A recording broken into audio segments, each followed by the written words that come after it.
சம்சார பந்தம் அறவே நீங்கிட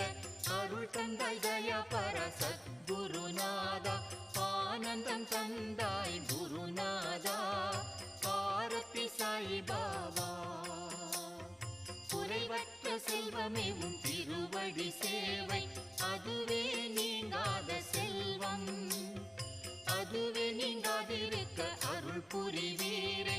அகம் மகிழ்ந்திட நலம் தருவீரே ஆரத்தி சாய் பாபா சாதக பறவை என்ற மாதவனே உமக்கு